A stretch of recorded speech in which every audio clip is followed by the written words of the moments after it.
So mga tol, matapos po nating maibalita sa previous vlog natin na ipinagtanggol si Karamis Martin ng nanay niya sa Casimero Brothers, kung saan sinabi ng nanay ni Martin mga tol na kaya lang daw gustong makalaban ni Casimero si Karamis Martin para si Casimero na daw ang pumalit sa pwesto ng anak niya sa ranking at mapalaban daw dito kay Naoya Inoue, na hindi naman daw mangyayari dahil ban daw si Casimero sa Japan at sa US, at mismong si Inoue na din daw ang nagsabi na hindi daw mangyayari ang laban nila ni Casimero. Bukod dyan mga tol, may ganti din ang nanay ni Martin noong tawagin ni Jason Casimero na badyaw si Martin at pang-amateur lang ang galawan. Ganti naman ng nanay ni Martin mga tol, tinawag niyang inidoro bungangero si Casimero. So dahil sa sumabog na balitang yan mga tol, marami ang nagkomento at halos karamihan sinasabi na nagsumbong daw si Martin sa nanay niya. Tinawag pang mamas boy si Martin. Yan po ang karamihang mababasa natin sa mga komento. Pero may mga nagsabi naman mga tol na natural lang daw na ipagtanggol si Martin ng nanay niya dahil sa mga atake ni Jason Casimero sa anak niya. So hindi pa pala dyan mga tol natatapos ang pagbanat ng nanay ni Martin, dahil may mga sinabi pa ito sa Casimero Brothers. Katulad na lang ng ishare ng nanay ni Martin ang video ng anak niya na kumikending habang nagtitraining. Wika nga po ng nanay ni Martin mga tol, "Nak, huwag ka kasi paganyan-ganyan nak.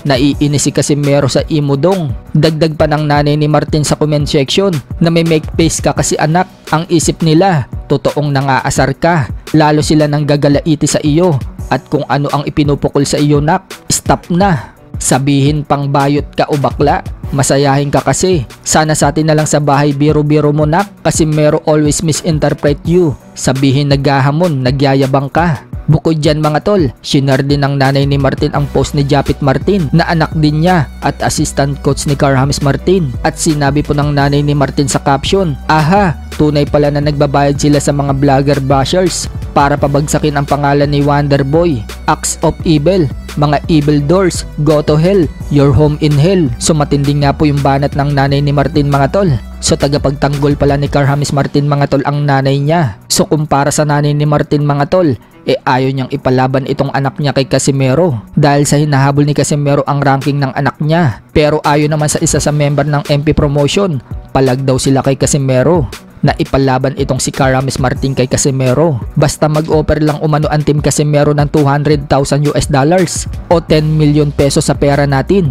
Kapag may nailabas daw silang ganyang kalaking pera, baka i-consider daw nila na labanan si Casimero habang nag-aantay ng world title fight si Martin. Naniniwala din umano sila mga tol na kayang-kaya daw ni Martin na talunin si Casimero. So pagkakataon na po yan ni Casimero mga tol kung totoong papalag ang handler ni Martin kay Casimero. Samantala, nag-post naman si Kuya Lods Jason Casimero sa kanyang Facebook at sinabing wala bang magtatanong kung ano ang gusto ko sa Pasko. Komento nga po ng mga tao dyan mga tol tungkol pa rin kay Martin. Katulad na lang ng isang comment na ito, "Ano ba kasi ang gusto mo Kuya Lods sa kalam? Kung gusto mo, upakan si Badyaw. Aba, masaya yan." Sinabi naman ng isang ito mga tol, "Sa Pasko, gusto mo si Wonderboy Doll ang mapahiya sa laban?"